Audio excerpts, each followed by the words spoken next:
Good morning class. स्वागत है आप लोगों का हमारे यूट्यूब चैनल पे डिज़ायर पॉइंट पे। आज की क्लास में हम देखेंगे सबसे ज़्यादा इम्पॉर्टेंट जो है हमारे लिए सिलेबस। ठीक है, आपके 11th क्लास कंप्लीट हो चुके हैं, उसके बाद हम लोग आ चुके हैं 12th क्लास में और ये बिल्कुल स्टार्टिंग सेशन है। इसके लिए सबसे ज़्यादा ज़रूरी है कि आप सिलेबस के बारे में जानें।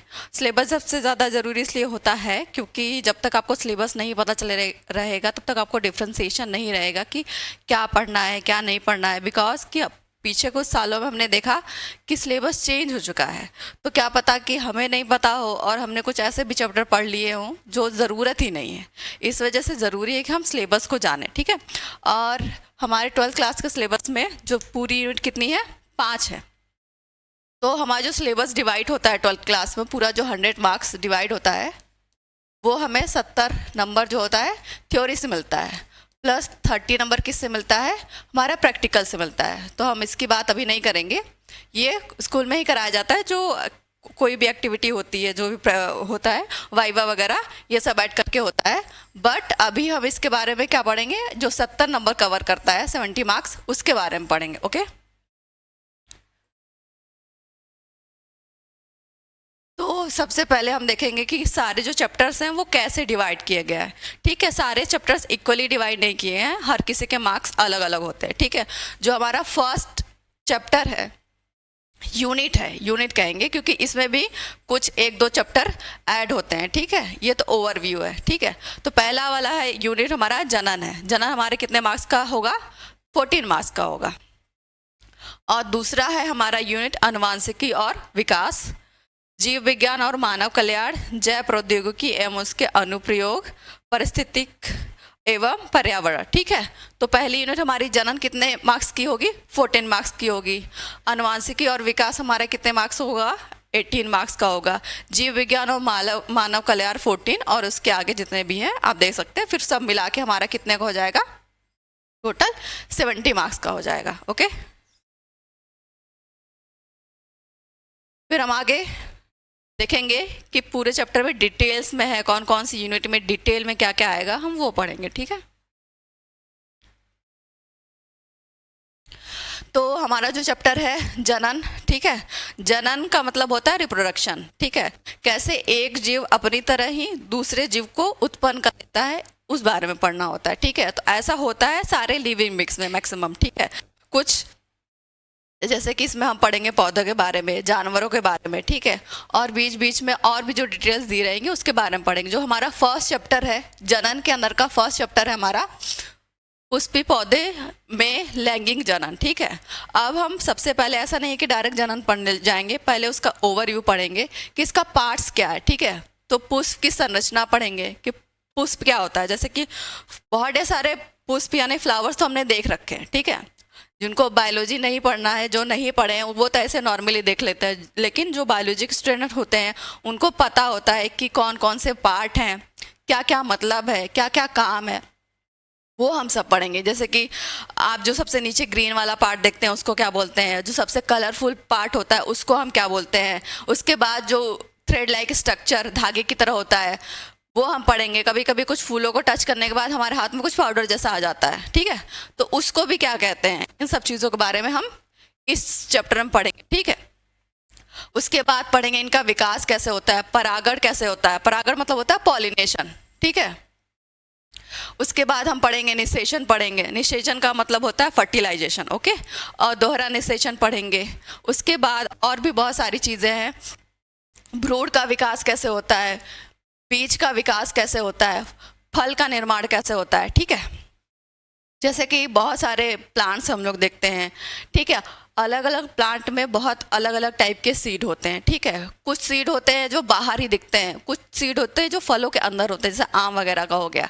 ठीक है, बहुत सारे सीड ऐसे होते हैं जो बहुत छोटे होते हैं, हमें दिखाई भी नहीं देते हैं, कभी कभी इतने छोटे, सरसों के बराबर या उससे छोटे छोटे होते हैं, और वो स्प्रेड कर जाते हैं। जो छोटे छोटे घास होते हैं जो नॉर्मल हम देखते हैं, उनके सीड इतने छोटे हमें दिखाई भी नहीं देते, बट वो इतने स्प्रेड होते हैं ना कि जैसे ही मौसम आता है वो वापस उग जाते हैं। तो इन सब चीज़ों के बारे में हम इस चैप्टर में बहुत अच्छे से पढ़ेंगे। ठीक है, उसके बाद फल का निर्माण भी पढ़ेंगे, और इसमें सबसे ज़्यादा इम्पॉर्टेंट जो होता है एपोमिक्सिस। ठीक है, एपोमिक्सिक एक तरह की प्रक्रिया होती है जो काफ़ी अलग होती है, जैसा हमने अमूमन देखा ही नहीं है। ठीक है, ये वो टॉपिक है, जब हमारा चैप्टर शुरू होगा तब हम इसके बारे में पढ़ेंगे। ओके, उसके बाद ये हमारा कंप्लीट होता है फर्स्ट चैप्टर। उम्मीद है आपको समझ आया होगा कि इस चैप्टर में पूरा डिटेल में क्या क्या है।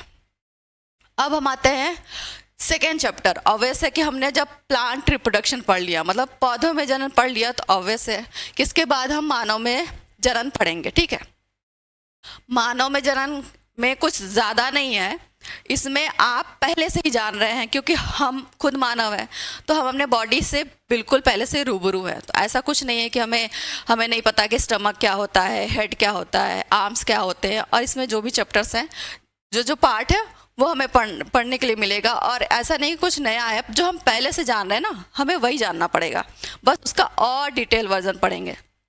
जैसे पढ़ेंगे हम नर एवं मादा जनन तंत्र। ठीक है, अंडाशय का सबसे माइक्रोस्कोपी मतलब सूक्ष्मदर्शी, जैसे कि कुछ एक्सटर्नली तो हम कुछ नहीं देख सकते, लेकिन इंटरनली कोई भी ऑर्गन, कोई भी बॉडी का पार्ट कैसे दिखता है, हम इस चैप्टर में इस वाले यहाँ पर पॉइंट में पढ़ेंगे। ठीक है, शरीर संरचना पढ़ेंगे।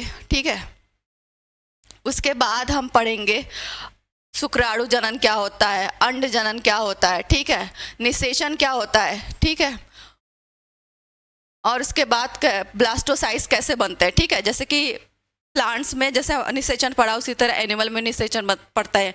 उसके बाद जब एग और स्पर्म का फॉर्मेशन होने के बाद एग बनता है, उसके बाद ब्लास्टोसिस्ट बनते हैं, उन सब चीज़ों के बारे में भी पढ़ेंगे। ठीक है, और सबसे ज़्यादा इम्पॉर्टेंट है प्लेसेंटा का फॉर्मेशन कैसे होता है, कि कैसे एक मदर के अंदर जो चाइल्ड रहता है वो अपना खाना पानी कैसे लेता है, क्योंकि हम तो उनको कुछ प्रोवाइड नहीं कर रहे हैं।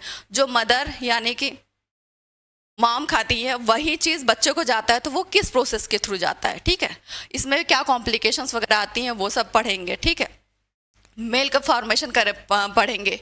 ठीक है, और कुछ हार्मोन्स हैं, इन सब चीज़ों को करने के लिए ऐसा नहीं कि बॉडी में ये सब यूं ही हो रहे हैं, इन सब चीज़ों के लिए अलग अलग हार्मोन्स रिस्पॉन्सिबल होते हैं। जैसे कि हमें अगर प्यास भी लग रही है ना, तो इसमें हमारे बॉडी में कुछ ऐसे हार्मोन्स हैं जो ऐसे सिक्रीट होते हैं, तब जाके हमें प्यास महसूस होने लगती है, भूख महसूस होने लगती है। अगर हमें गुस्सा आ रहा है, अगर कोई चीज़, हमें किसी से लड़ाई हो गई या कुछ भी हो गया, तो ऐसा नहीं कि उस वक्त हमें हंसी आती है, उस वक्त में गुस्सा आता है। उसमें भी बॉडी में कुछ ऐसे केमिकल रिलीज होते हैं जिनको हम हार्मोन्स बोलते हैं, वो रिस्पॉन्सिबल होते हैं हमारे ऐसे बिहेवियर के लिए। ठीक है, तो डेप्थ में जाकर हमें ये सब भी पढ़ेंगे, और इसमें ऐसा कुछ नहीं है जो हम आगे पढ़ेंगे। तो इस चैप्टर में पूरा इतना ही है। हमारा थर्ड चैप्टर है। ठीक है, वो हमारा क्या है, जनन स्वास्थ्य है। ठीक है, अभी हमने जनन के बारे में पढ़ा, जो हमारे दो चैप्टर थे वो दोनों क्या थे, जनन के लिए। पहले वाले में प्लांट यानी प्लांट के जनन का था, उसके बाद मानव जनन का था। अब उसके स्वास्थ्य के लिए भी पढ़ेंगे। ठीक है, क्योंकि जनन अंग का स्वस्थ रहना भी ज़रूरी है, तभी जाके कोई नया ऑफस्प्रिंग यानी कि नया चाइल्ड पैदा हो सकता है। ठीक है, इसलिए अगर यहाँ पे कोई रोग बीमारी ऐसी कोई चीज़ हो गई तो कॉम्प्लिकेशन क्रिएट कर देगी, और जिसकी वजह से जनन होना मुश्किल हो सकता है। इस वजह से इस चैप्टर में कुछ ऐसे पॉइंट दिए गए हैं जो जनन स्वास्थ्य को देखते हुए रखे गए हैं, जैसे कि जनन स्वास्थ्य की आवश्यकता क्यों है, और यौन संवरित रोग जो होंगे उसकी रोकथाम हम कैसे कर सकते हैं। ठीक है, और सबसे ज़्यादा है परिवार नियोजन। परिवार नियोजन के बारे में आप पहले से भी पढ़ चुके हैं। इसमें ये होता है कि कुछ ऐसे तरीके होते हैं या कुछ दवाइयाँ होते हैं, मेथड्स होते हैं, जिसमें ये होता है कि ज़्यादा जो पॉपुलेशन बढ़ रही है, ठीक है, हमारे इंडिया की ही ले लेते हैं, हम दूसरे की बात क्या करें, जैसे कि हम वर्ल्ड के सबसे ज़्यादा पॉपुलेटेड कंट्री में आते हैं, तो ये होता है कि कम चाइल्ड पैदा करने के लिए बहुत सारे इसमें से मेथड्स हैं जो इस चैप्टर के इस वाले टॉपिक में हम डिस्कस करेंगे। ओके, उसके बाद है गर्भ निरोध, वही जो मैं अभी बता रही थी वही चीज़ है। उसके बाद जो है कि ये IVF, ZIF, GIFT, ये सब ऐसे मेथड हैं जो पढ़ेंगे। जैसे जनन में है कि हमने अभी बताया कि कुछ कॉम्प्लिकेशंस होते हैं तो नहीं हो सकता है जनन। ओके, तो इसमें बहुत सारे ऐसे मेथड्स हैं जिसमें कि बहुत सारी फीमेल फॉर्चुनेट अनफॉर्चुनेट वे में बेबी यानी कि बच्चा नहीं पैदा कर सकती हैं, तो बहुत सारे, क्योंकि अब वो लाइफ टाइम ऐसा नहीं कर पाए तो बहुत बेकार समझते हैं हम लोग, इसलिए बहुत सारे ऐसे मेडिकल टर्म हैं जिसके यूज से हम बेबी प्रोड्यूस कर सकते हैं। अभी एक नया नया मार्केट में आया सेरोगेसी करके आया है, वो भी एक तरीके होते हैं जिसमें मदर अपने बॉडी में नहीं किसी और की बॉडी में अपना ही चाइल्ड डेवलप कर सकती है। ठीक है, तो ये सब चीज़ें हैं इस चैप्टर में हम पढ़ेंगे और भी डिटेल में पढ़ेंगे। ठीक है, और इसके बाद और ऐसा कुछ नहीं है, ये चैप्टर यहीं ख़त्म होता है। ठीक है,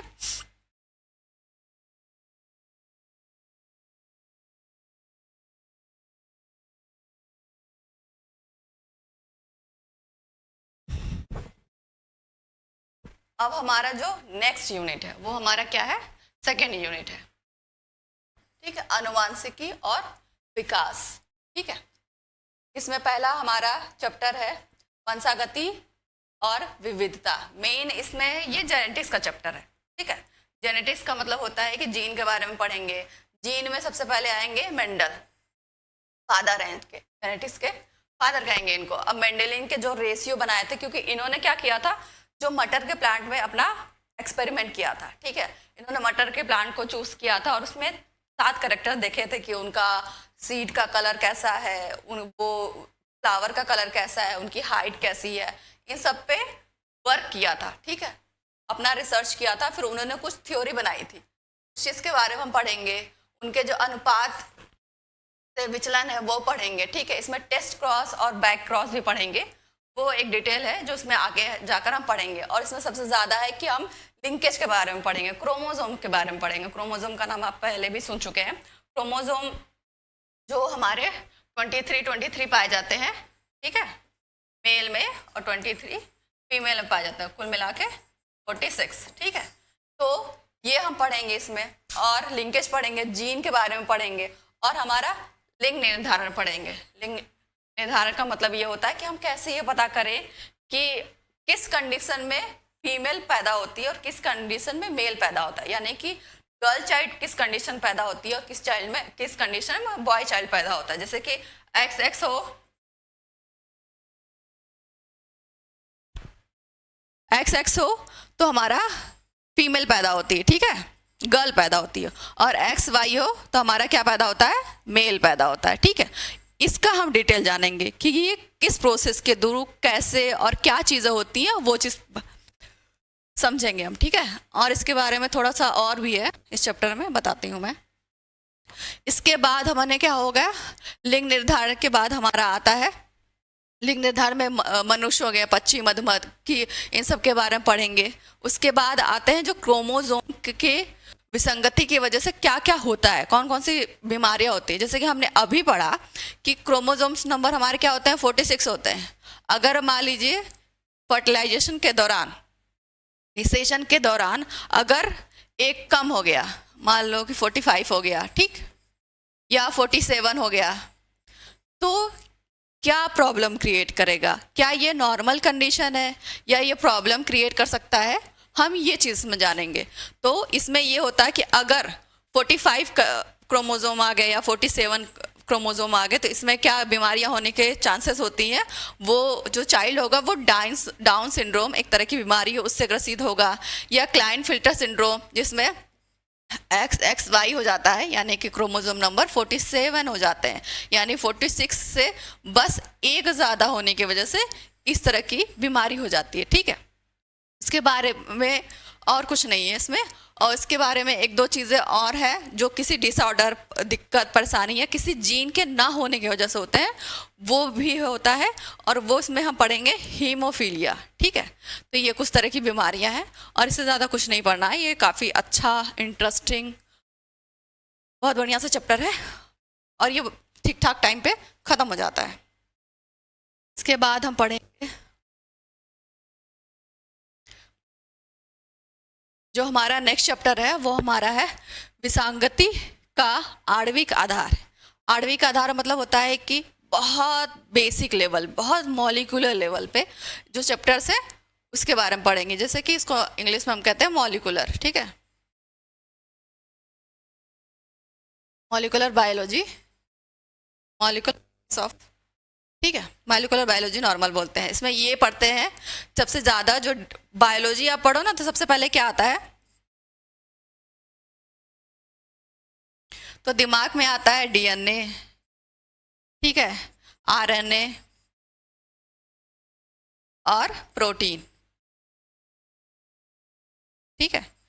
तो इन्हीं सब चीज़ों के बारे में हम इस चैप्टर में पढ़ेंगे। इसमें देखेंगे कि अनुवांशिकी पदार्थ की खोज किसने की थी, यानी कि जेनेटिक मटेरियल क्या है, वो कौन सा होगा, डीएनए होगा, क्योंकि खोजा तो सब जा चुका था, डीएनए, आरएनए और प्रोटीन, लेकिन इसमें जेनेटिक मटेरियल होगा कौन, अनुवांशिकी पदार्थ होगा कौन, ये हम इसमें खोज की गई, वो उसके बारे में पढ़ेंगे, ठीक है। उसके बाद करेंगे डीएनए के बारे में पढ़ेंगे, आरएनए के बारे में पढ़ेंगे, और डीएनए जैसे कि डीएनए की पैकेजिंग, ठीक है।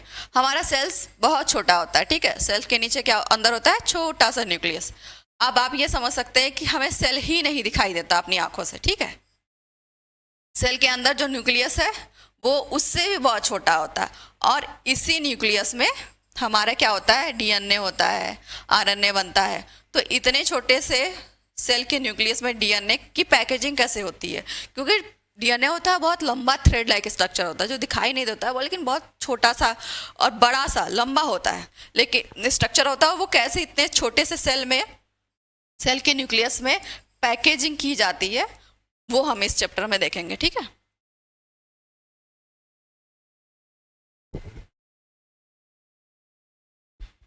ठीक है,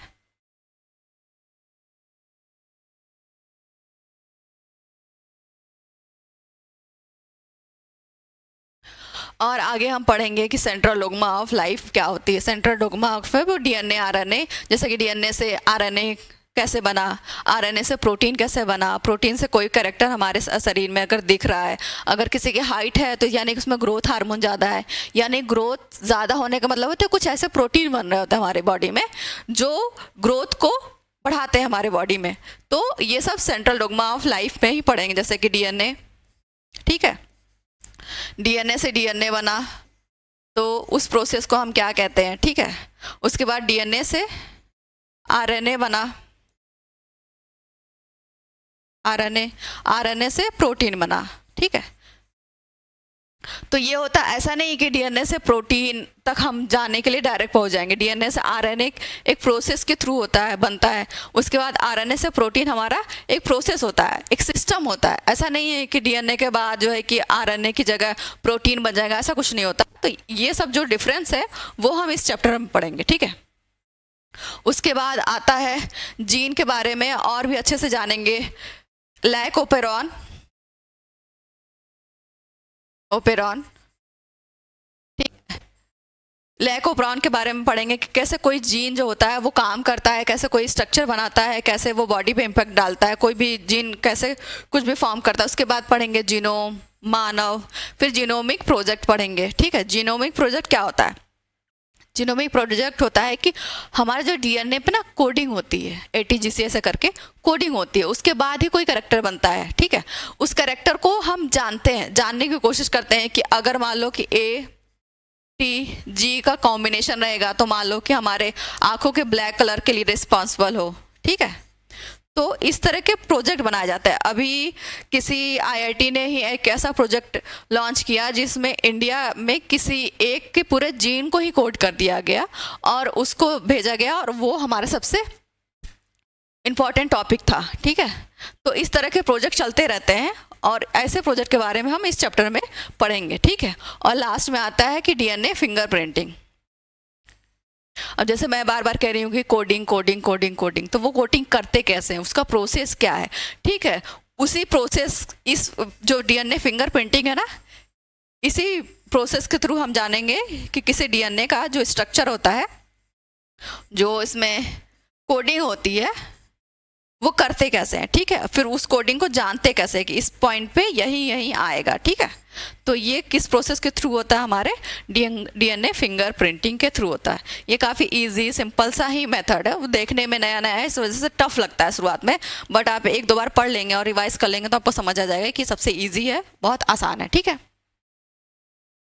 इस चैप्टर में बस इतना ही है और हमें और कुछ नहीं पढ़ना है, इसको हमने कवर कर लिया है, ओके। अब आते हैं हमारे नेक्स्ट यूनिट पे, सेकेंड यूनिट का जो थर्ड चैप्टर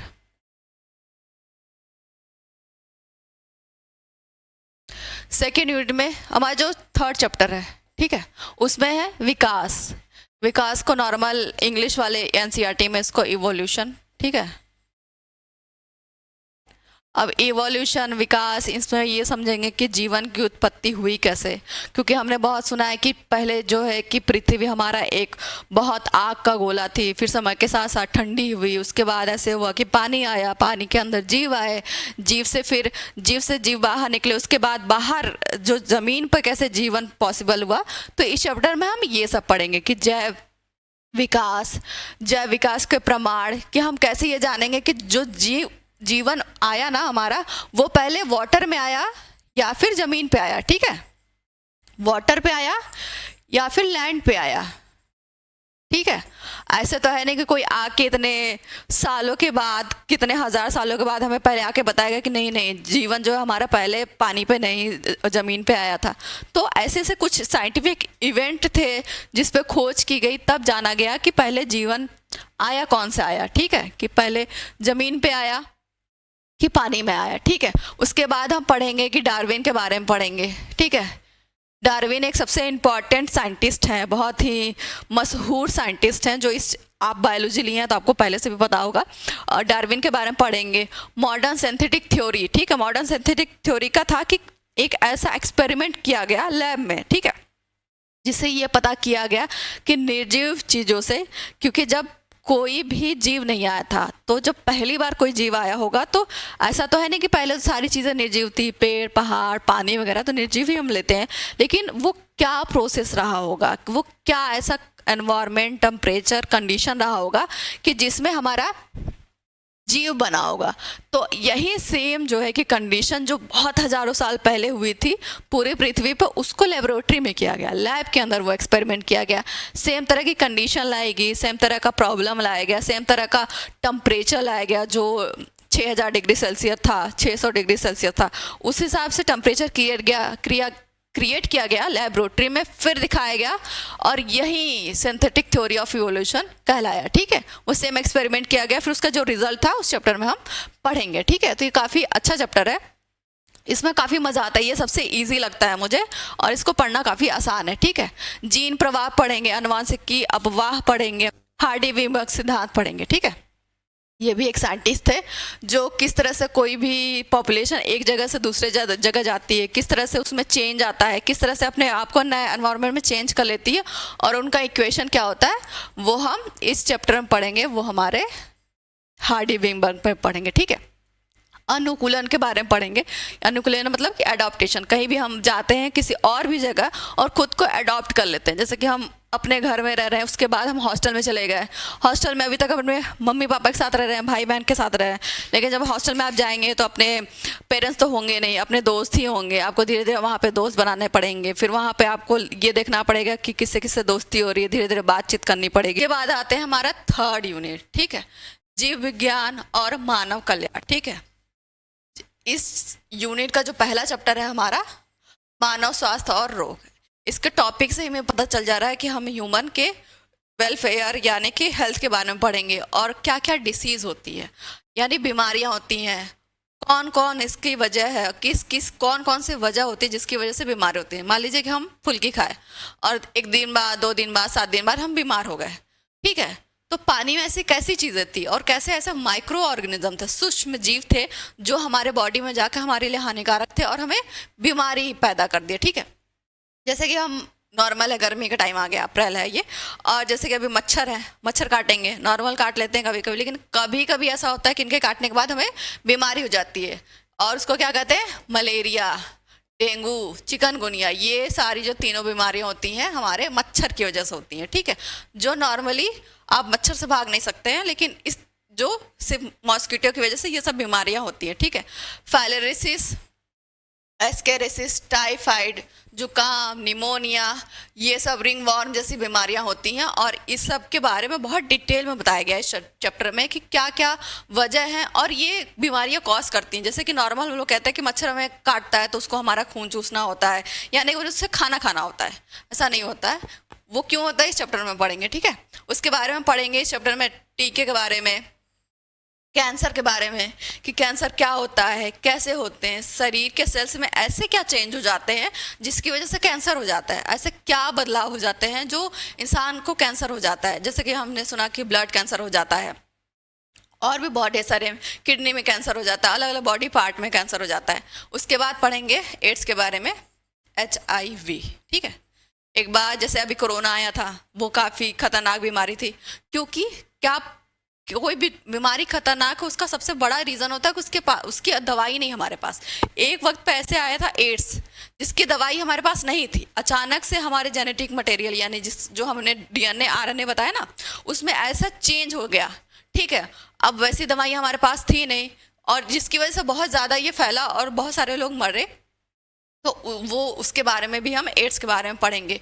उसके बाद थोड़ी आता है यौना अवस्था में, जैसे कि लोग ड्रग्स लेते हैं, अल्कोहल लेते हैं, खूब प्रयोग करते हैं, अलग अलग संगति में पड़ जाते हैं, बहुत सारे ऐसे ड्रग्स वगैरह की वजह से अपने आप का हेल्थ और माइंड को ख़राब कर लेते हैं, फैमिली में इशू आता है। ये सब के बारे में हम पढ़ेंगे। तो हम पहले ड्रग्स और कौन से ख़राब ड्रग्स हैं, अल्कोहल क्यों नहीं पीना चाहिए, इन सब के बारे में हम इस चैप्टर में पढ़ेंगे, ठीक है। तो ये चैप्टर हमारा बस इतना ही था, ठीक है। इसके बाद हमारा है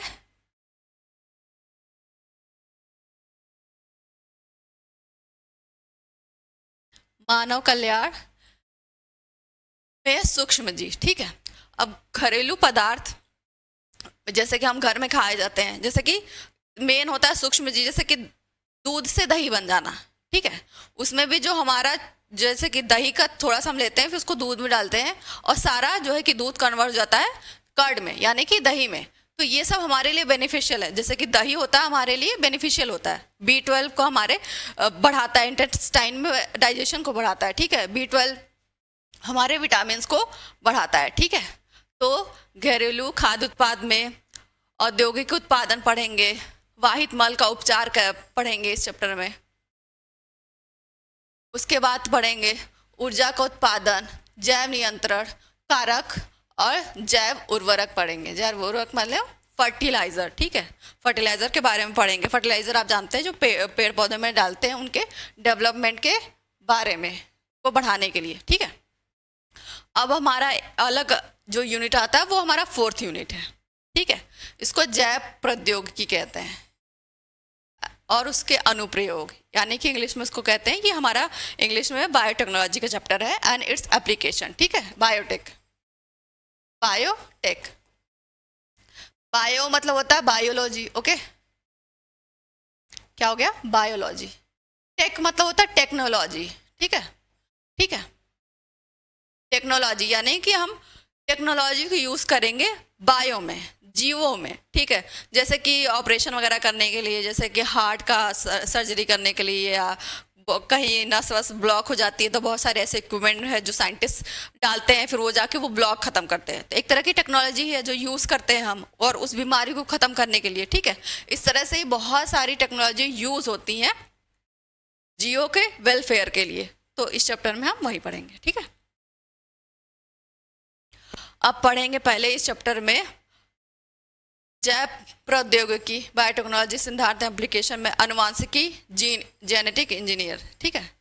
जैसे कि हमने समझा कि जैसे करेला आता है मार्केट में, ठीक है, बहुत कड़वा होता है, बहुत सारे लोगों को नहीं पसंद है, बट हम क्या ऐसा करें कि उसके जीन में वो जो कड़वा होने का जो करेक्टर है ना, वही अगर हम हटा दें तो टेस्ट तो वो उतना ही देगा, उसका कलर भी वैसा रहेगा, वो दिखेगा सेम, बट ये होगा कि वो और खाने लायक हो जाएगा। जो बिल्कुल नहीं खा पाते हैं करेला, वो लोग करेला खा सकते हैं। तो ये सब के बारे में हम इस चैप्टर में पढ़ेंगे कि किस तरह से थोड़ा सा DNA को चेंज करके किसी भी चीज़ों को अपने हिसाब से फेवरेबल बना सकते हैं, ठीक है।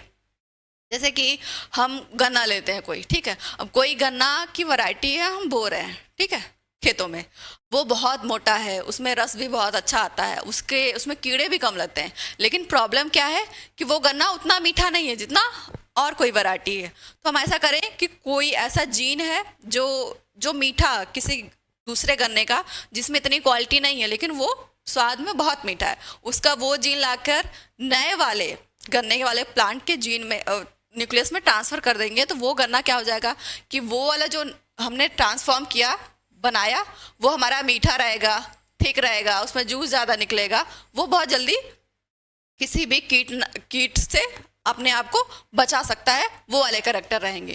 तो ये सारे काम किए जाते हैं, ठीक है। बहुत सारे, जैसे गोभी आपने देखा, एक नए तरह की गोभी जो हरे हरे रंग की आती है उसको ब्रोकली कहते हैं, वो साइंटिफिक है, वो साइंटिस्ट ने बनाया है उसको थोड़ा सा चेंज करके। तो यही सब चीज़ें हैं जो हम इस चैप्टर में पढ़ेंगे, ठीक है। तो साइंटिफिक लेवल पे क्या क्या काम हुए हैं वो हम यहाँ पर हमें देखने को मिलेगा। उसके बाद आया है कि बीटी कॉटन के बारे में पढ़ेंगे, ठीक है। बीटी कॉटन हमारा एक ऐसे ही था, हमारा क्या बोलते हैं, कपास का पौधा था, उसमें बहुत कीड़े लगे थे, बहुत कीड़े लगते थे, जिसकी वजह से उतनी उपज नहीं हो पाती थी। तो साइंटिस्ट ने एक ऐसा कॉटन बनाया जिसके पौधे को अगर कीड़े खा लेते हैं तो उनको, वो जो कीड़े खा रहे हैं उनको, वो बाद में खुद ही मर जाएंगे, ठीक है। अब मर जाएंगे तो हमारा जो कॉटन का पेड़ है वो स्वस्थ रहेगा और उसमें बहुत ढेर सारे कॉटन आएंगे, ठीक है। तो ये ट्रांसजेनिक प्लांट है हमारा, ये फर्स्ट ट्रांसजेनिक प्लांट है। और ट्रांसजेनिक मतलब कि चेंज कर देना, पुराने को किसी नए में कन्वर्ट कर देना, ठीक है। जैव सुरक्षा, चिकित्सा, ये सब बढ़ेंगे, ठीक है। इसमें बायो पायरेसी पढ़ेंगे और पेटेंट पढ़ेंगे। मान लीजिए कि हमारे यहाँ कि मान लीजिए कि हल्दी होती है या कहीं भी हमने कोई चीज़ नहीं बनाई, मान लीजिए कि हमने एरोप्लेन ही अपने इंडिया में बनाया, मतलब एक मानने वाली बात है, बनाया, लेकिन हमारा ही चीटिंग करके किसी और ने बना लिया, फिर कहा उसने कि नहीं नहीं हमने ये बनाया, हमने ये बनाया, तो हम कुछ कर नहीं सकते। इसीलिए ये होता है कि आपने कुछ आविष्कार किया है तो वो जाकर एक पर्टिकुलर संस्थान होती है जहाँ पर आपको सबमिट करना होता है, आपको ये बताना है कि ये वाला आविष्कार, ये चीज़, ये जो यूनिक सी चीज़ है वो मैंने बनाई है, ठीक है। तो उसका पेटेंट कोई और नहीं ले सकता। जैसे दुकान है, आपने अपने दुकान का नाम रख दिया शिव भंडार, ठीक है, तो अब उसी नाम का और मार्केट में नाम कोई नहीं रख सकता है, क्योंकि पहले से होगा कि ये नाम इस इंसान को दे दिया गया है, तो ये सेम नाम की दुकान कोई और नहीं खोल सकता। तो इसी तरह की चीज़ें हैं। तो ऐसे साइंटिफिक पे कोई चीज़ आविष्कार के बाद कोई हमारा चुरा ना ले, ये सब तरीके होते हैं, उसके बारे में हम इस चैप्टर में पढ़ेंगे, ठीक है। उसको बोलते हैं पेटेंट, पेटेंट कराना, अपने नाम करा लेना कोई चीज़ बायोलॉजी भाषा में, ठीक है। अब हम आते हैं सबसे लास्ट यूनिट पे, और हमारा ये है इकोलॉजी, ठीक है। इकोलॉजी वाला चैप्टर है, इसमें हमारे कितने मार्क्स मिलेंगे, 14 मार्क्स मिलेंगे। और इकोलॉजी यानी कि पारिस्थितिक एवं पर्यावरण, यानी कि एनवायरनमेंट के बारे में पढ़ेंगे। जीव एंड समष्टियाँ यानी पॉपुलेशन के बारे में पढ़ेंगे, अलग अलग तरीके की पॉपुलेशन पढ़ेंगे। जैसे कि जंगलों में बहुत सारे जीव एक दूसरे को मार के रह लेते हैं, या बहुत सारे जीव एक साथ रह लेते हैं, या बहुत सारे जीव एक दूसरे के साथ कॉम्पिटिशन करके रह लेते हैं, तो वो सब कैसे रह रहे हैं, ठीक है। इन सब चीज़ों के बारे में पढ़ेंगे, ठीक है। जैसे कि एक ही 2-3 कोचिंग सिर्फ एक ही सब्जेक्ट पढ़ा रहे हैं, तो एक दूसरे को वो हार्म ही कर रहे हैं, लेकिन वो तीनों कोचिंग अलग अलग अगर सब्जेक्ट पढ़ाएं तो अपने अलग अलग तरीके से ग्रो करेंगे, ठीक है, क्योंकि वो एक दूसरे के कॉम्पिटिट नहीं कर रहे हैं। तो इसी तरह एनवायरनमेंट में ही होता है कि मान लो कि कोई 3 जानवर किसी एक ही भोजन को खा रहे हैं, ठीक है, लेकिन तो वो कॉम्पिटिट कर रहे हैं, ठीक है। जैसे 3 जानवर हैं, 1 2 3, वो सब एक ही को खा रहे हैं, तो क्या होगा, कंपटीशन बढ़ेगा। लेकिन अगर ऐसा हो कि ये तीनों जानवर का भोजन कुछ अलग अलग हो, ठीक है, तो ये आराम से सरवाइव कर जाएंगे, ठीक है, ठीक है। तो इन तीनों को के पास क्या है, सिर्फ एक प्लांट, एक वैरायटी के लिए कंपटीशन है, लेकिन ये तीनों क्या है, एक एनवायरनमेंट में एक साथ आराम से शांति से रह रहे हैं, क्योंकि इन लोगों का भोजन अलग अलग है। तो ये सब हम पढ़ेंगे किस तरह से एक एनवायरनमेंट में जानवर एक साथ रह लेते हैं, ठीक है। उसके बाद जो है कि परिस्पर्धा करते हैं, यानी कि कंपटीशन करते हैं, परजीवी रहते हैं। परजीवी का मतलब होता है कि सबसे बढ़िया एग्जाम्पल है परजीवी का कि लाइसेस, ठीक है, जो हमारे शरीर पे आ जाती हैं और बालों में होती हैं, वो हमारा खून चूस रही होती हैं और हमारे साथ ही रह रही होती हैं, ठीक है। तो ऐसे क्या होता है, परजीवी होते हैं, ठीक है। उसके बाद गुण वृद्धि पढ़ेंगे, जन्म दर और मृत्यु दर पढ़ेंगे, ठीक है। इसका मतलब ये होता है कि अगर कहीं पॉपुलेशन है, कोई जंगल है, ठीक है, तो वहाँ पे कितने नए पैदा हो रहे हैं और कितने की उसी वक्त मृत्यु हो रही है, उन सब में क्या डिफरेंस है, क्या है, इस चैप्टर में हम ये, इसका मतलब यही होता है जन्म दर और मृत्यु दर का पता करना। इसमें कुछ फॉर्मूले वगैरह है, उसके बारे में पढ़ेंगे, आयु वितरण वगैरह पढ़ेंगे, ठीक है। उसके बाद आता है परितंत्र, ठीक है, पिरामिड के बारे में पढ़ेंगे, अपघटन पढ़ेंगे, ऊर्जा प्रवाह पढ़ेंगे, ठीक है। कैसे कि जैसे हमने पढ़ा है कि जो पौधों को खाता है हमारा, कोई मान लीजिए कि कोई हिरन खाता है, हिरन को शेर खाता है, तो एनर्जी का ट्रांसफर होता है, ठीक है। प्लांट है ये कोई, उसको कौन खा रहा है, हिरन खा रहा है, ठीक है। और हिरन को हमारा क्या खा रहा है, कोई शेर खा रहा है।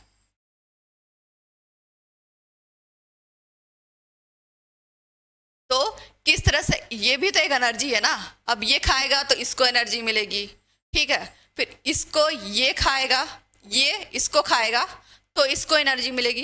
फिर इन तीनों में किस तरह से एनर्जी का ट्रांसफर हो रहा है कि इसको खाने पे इसको कितनी ऊर्जा मिलती है, फिर इसको खाने में इसको कितनी ऊर्जा मिलती है, ये सब हम पढ़ेंगे, ठीक है। कि एनर्जी का यानी कि ऊर्जा का ट्रांसफर कैसे होता है एक जानवर से, कैसे एक जानवर दूसरे जानवर से को खाकर अपने आप को ऊर्जा लेता है, उसके बारे में पढ़ेंगे, ठीक है। और पिरामिड के बारे में पढ़ेंगे, जैसे जो ऊर्जा लेने की अभी बात की, तो वो उस चीज़ को डिफ्रेंशिएट किया जाता है, हम बॉक्स के फॉर्म में बनाते हैं, किस तरह से इस वाले प्लेटफॉर्म पे कितनी ऊर्जा मिली, फिर इस वाले पे कितनी मिली, फिर इस वाले पे कितने मिली, और सारे प्लेटफॉर्म पे अलग अलग तरीके के जानवर आते हैं। तो ये इसको कहते हैं पिरामिड के फॉर्म में बनाया गया है। ये सिंपल सा होता है, बहुत सिंपल सा होता है, इसके बारे में पढ़ेंगे। और हमारा सबसे लास्ट पॉइंट आ रहा है, ये इस चैप्टर का, इस सिलेबस का सबसे लास्ट पॉइंट है जैव विविधता और संरक्षण, ठीक है। ये जैव विविधता का मतलब होता है कि डाइवर्सिटी। जैसे कि मान लीजिए कि आप कहीं पर हैं, जैसे कि हमारा अभी कुंभ हुआ था इलाहाबाद में, ठीक है, तो डाइवर्सिटी बढ़ गई थी यहाँ पर लोगों की। पहले तो यहाँ पर सिर्फ इलाहाबाद के लोग रह रहे थे, लेकिन जब कुंभ आया है तो उसके बाद हर क्षेत्र के लोग थे, हर स्टेट के लोग थे, इंडिया के हर, इवन कंट्री के बाहर के भी लोग थे, तो सब ह्यूमन बींग्स थे। लेकिन कोई राजस्थान, पंजाब, गुजरात, कोई फॉरेन के था, अलग अलग कंट्री के थे, तो ह्यूमन की डाइवर्सिटी बढ़ गई थी, यानी कि सबके लैंग्वेज अलग थे, सबके कल्चर अलग थे। तो किसी एक चीज़ की वैरायटी बढ़ जाना, चीज़ों की वैरायटी बढ़ जाना, उसको डाइवर्सिटी बोलते हैं। अब जब जीवों की डाइवर्सिटी बढ़ जाने, यानी कि जैव विविधता कहते हैं उसके। और जब इस विविधता और जीवों के संरक्षण के बारे में भी इस चैप्टर में हम पढ़ेंगे, ठीक है। तो नॉर्मल बताते हैं, जैव विविधता पढ़ेंगे, जैव विविधता उसका महत्व पढ़ेंगे, उसकी वजह से क्षति क्या होती है वो पढ़ेंगे। और जो भी जानवर हैं, क्योंकि अभी हमने देखा कि बहुत सारे जानवर मर रहे हैं, विलुप्त हो रहे हैं, उनको बचाने के लिए कौन कौन सी चीज़ें हमें बनाई गई हैं, जैसे कि बायोस्फीयर बनाए गए हैं, राष्ट्रीय उद्यान बनाए गए हैं, सेंचुरीज बनाए गए हैं, जो बहुत ही कम मात्रा में बढ़ने हैं। जैसे कि किसी जानवर की या शेरों की पॉपुलेशन 10 है, उनको एक ऐसे सेफ जगह पे लाकर उनको ऐसे अपने आप ही सरकार की तरफ से खाना पानी ये सब प्रोवाइड किया जाता है, या उनको ऐसे संरक्षित प्लेस प्रोवाइड किया जाता है जहाँ पर उनका शिकार नहीं हो सकता, उन्हें कोई मार नहीं सकता, कोई प्रॉब्लम नहीं क्रिएट सकता, ताकि वो प्रजनन करके अपने नए बच्चे कर सके और अपना पॉपुलेशन बढ़ा सके। इस चैप्टर में ये है। और जो भी संकटग्रस्त जीव हैं, जो विलुप्त नहीं हुए हैं, ठीक है, उनके बारे में जानकारी प्रदान करना और उनको संरक्षित करना, इन सब चीज़ों में, ठीक है। विलुप्त कौन से हो चुके हैं, और रेड डाटा बुक्स में ऐसे जीव आते हैं जो विलुप्त होने वाले हैं, जिनको चिंता की ज़रूरत है, जैसे कि गैंडा हमारा बहुत ही कम पॉपुलेशन पड़ा है। ये सब चीज़ों के बारे में इस चैप्टर में पढ़ेंगे, ठीक है। तो हमारा बायोलॉजी के 12th क्लास का पूरा सिलेबस यही है। आप इसको अगर अच्छे से पढ़ेंगे तो अगर आप बोर्ड्स में भी बहुत अच्छे मार्क्स लाएंगे, अगर आपको डॉक्टर भी बनना है, नीट भी क्वालिफाई करना है, तो इस क्लासेस को लेकर आप उसके लिए भी काफ़ी अच्छे से तैयार कर लेंगे, ताकि उसके बाद 12th के बाद आपको ज़्यादा गैप ना लेना पड़े, क्योंकि आप 12th में ही काफ़ी अच्छे से बायोलॉजी पढ़ लेंगे तो ऐसा कुछ नहीं है जो इससे बाहर आता है।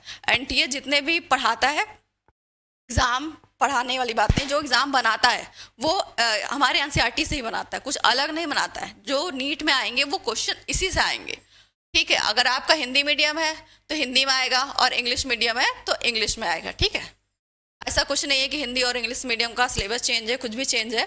तो बस इतना ही है। ये 12th 12th का जो सिलेबस है वो 11th के सिलेबस से काफ़ी इजी है, बढ़िया है, अच्छे से समझ आता है।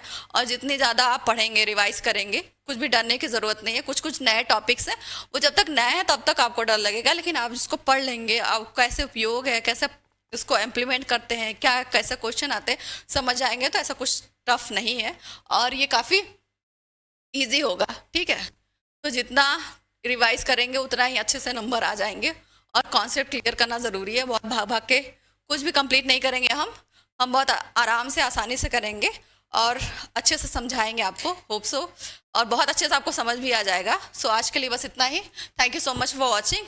मिलते हैं नेक्स्ट क्लास में हमारे फर्स्ट चैप्टर जब शुरुआत होगा, तब तक के लिए bye. Thank you so much. तो अब इस वीडियो की सबसे ज़रूरी बात सुनिए। अगर आप अपना कंप्लीट कोर्स चाहते हैं कि भैया हमको हमारा कंप्लीट कोर्स मिल जाए, जो भी सब्जेक्ट हम पढ़ रहे हैं उसके कंप्लीट वीडियो लेक्चर एक तरफ से शुरू से लेकर के अंत तक पूरे वीडियो लेक्चर हमको मिल जाएं।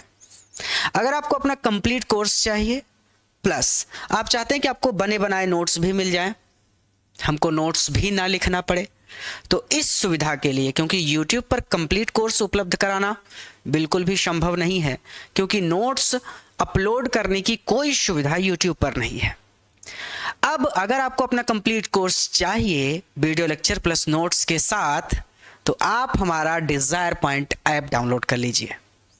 ऐप का लिंक इस वीडियो के डिस्क्रिप्शन में है, उस लिंक पर क्लिक करके आप प्ले स्टोर से ऐप को डाउनलोड कर सकते हैं, या फिर आप प्ले स्टोर पर डिजायर पॉइंट लिख कर सर्च कर सकते हैं। ये चैनल का लोगो है, प्ले स्टोर पर ऐप आ जाएगा। ऐप को आप प्ले स्टोर से डाउनलोड कर सकते हैं। ऐप को अपने फ़ोन में डाउनलोड करने के बाद आपको ऐप पर अपना रजिस्ट्रेशन कर लेना है, यानी अपना नाम, गांव, सारा डिटेल भर के अपना रजिस्ट्रेशन करके अपना अकाउंट बना लेना है। और जो अकाउंट बनाइएगा उसका पासवर्ड ज़रूर याद रखिएगा, क्योंकि पासवर्ड अक्सर बच्चे भूल जाते हैं। तो अपना पासवर्ड बना लेना है, अपना अकाउंट बना लेना है, रजिस्टर कर लेना है, और ऐप पर आपको वीडियो लेक्चर मिल जाएंगे प्लस नोट्स मिल जाएंगे। रिकॉर्डेड बैचेस के साथ साथ लाइव बैचेस भी अगर स्टार्ट हो रही होंगी तो वो भी आपको मिल जाएंगी, यानी ऐप पर आपको सारी सुविधा मिल जाएगी। कंप्लीट कोर्स मिल जाएगा, डाउट सेशन मिल जाएगा लाइव क्लासेस के दौरान, और आपको नोट्स मिल जाएंगे, यानी आपकी पढ़ाई पूरी तरह से हो सकेगी, कोई दिक्कत आपको नहीं होगी। और अभी भी अगर कोई दिक्कत है तो आप हमसे कांटेक्ट कर सकते हैं। हमसे कांटेक्ट करने के लिए ये हमारा नंबर है, आप हमको कॉल या व्हाट्सएप पर मैसेज कर सकते हैं। हमारा नंबर है 9129 28 63 65। इस नंबर पर आप हमसे कॉल या फिर व्हाट्सएप पर मैसेज करके सहायता प्राप्त कर सकते हैं, हम आपकी पूरी मदद करेंगे। धन्यवाद।